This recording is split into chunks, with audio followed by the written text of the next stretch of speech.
मराठा आरक्षणावरून राज्यात रण पेटले। एकीकडे मनोज जरांगे ओबीसीतून आरक्षण या आपल्या मागणीवरून मागे हटायला तयार नाही, तर दुसरीकडे ओबीसी समाज मराठ्यांना ओबीसीतून आरक्षण द्यायला ठाम विरोध करतोय। विरोधक केंद्र सरकारने आरक्षणाची मर्यादा वाढवण्याची मागणी करतायत आणि राज्य सरकार या कात्रीत सापडलंय। मात्र आता याच मुद्द्यावरून फडणवीसांनी थेट राजीनाम्याची भाषा केली आहे। का असं त्यांनी म्हटलंय पाहूया। त्या क्षणी राजीनामा देईल आणि मी राजकारणाचा संन्यास देखील घेईल। ऐन निवडणुकांच्या तोंडावर देवेंद्र फडणवीसांची ही निवृत्तीची भाषा। विधानसभा निवडणुकांचे नेतृत्व भाजपनं फडणवीसांकडे दिलेला आठवडाही उलटत नाही, तोच फडणवीसांनी थेट निवृत्तीची आणि राजीनाम्याची भाषा सुरू केली आणि त्याला कारण ठरलंय मनोज जरांगेंचा आरोप। अंतरवाली सराटीत मनोज जरांगेंच्या आंदोलनावर पोलिसांनी लाठीमार केला आणि मराठा आरक्षणासाठीचं आंदोलन राज्यभर पसरलं। या लाठीमाराची फडणवीसांनी जाहीर माफीही मागितली, पण जरांगेंनी फडणवीसांना आरक्षण विरोधी चेहरा ठरवण्याची एकही संधी सोडली नाही। दुसरीकडे एकनाथ शिंदे मात्र जरांगेंच्या पहिल्या उपोषणापासून त्यांच्या व्यासपीठावर जात राहिले। त्यामुळे मराठा आरक्षणाच्या निशाण्यावर सरकार कायम आलं, पण शिंदे मात्र क्वचितच आले।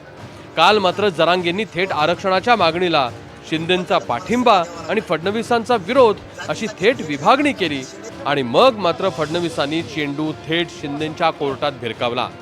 याचं कारण एक लक्षात ठेवा, आजपर्यंत मराठा समाजाकरता जे काही निर्णय झाले ते एक तर मी केले, नाहीतर शिंदे साहेबांनी केले आणि शिंदे साहेबांच्या पाठीशी भक्कमपणे मी उभा राहिलेलो आहे। त्यामुळे अशा प्रकारे जाणीवपूर्वक नरेटिव्ह तयार करण्याचा प्रयत्न अतिशय अयोग्य आहे।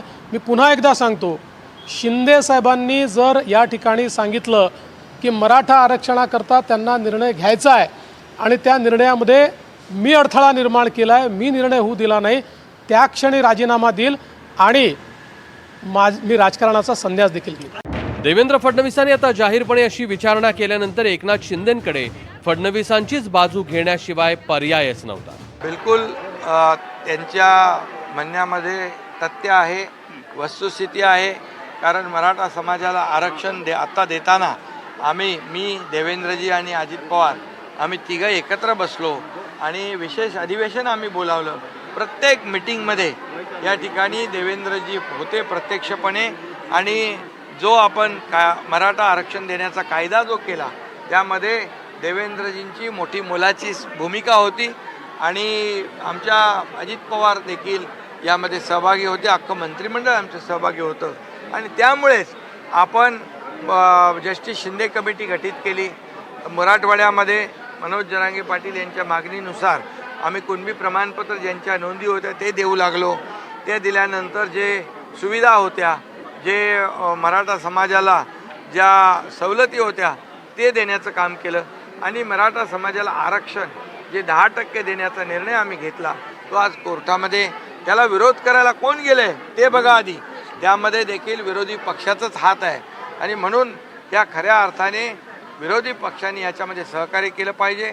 आणि यापूर्वी देखील जेव्हा देवेंद्रजी मुख्यमंत्री होते त्यावेळी देखील मराठा समाजाला आरक्षण देण्याचं काम त्यांच्या नेतृत्वाखाली झालेलं, त्याही मी कमिटीमध्ये होतो। त्यामुळे देवेंद्रजी मराठा समाजाला विरोध करतायत असं म्हणणं पूर्णपणे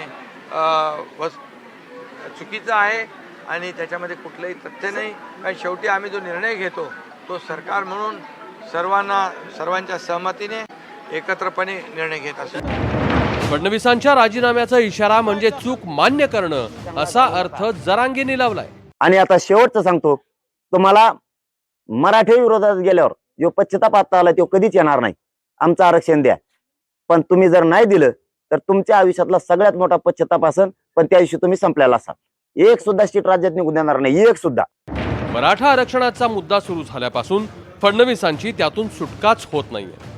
याच मुद्द्यावरून सत्ताधाऱ्यांनी विरोधकांनाही कोंडीत पकडण्याचा प्रयत्न सुरू केलाय, पण तरीही सरकारवरचा रोष तसूभरही कमी होत नाहीये। मराठ्यांना ओबीसीतून आरक्षण द्यायला विरोध करण्यासाठी ओबीसीनी आंदोलन सुरू केल्यानंतर महाराष्ट्रातलं वातावरण पूर्णपणे बदललंय आणि म्हणूनच की काय आतापर्यंत मराठा आरक्षणाबाबत अत्यंत सबुरीची भाषा करणारे फडणवीस आता थेट राजीनामा आणि संन्यास घेण्याची भाषा करू लागले।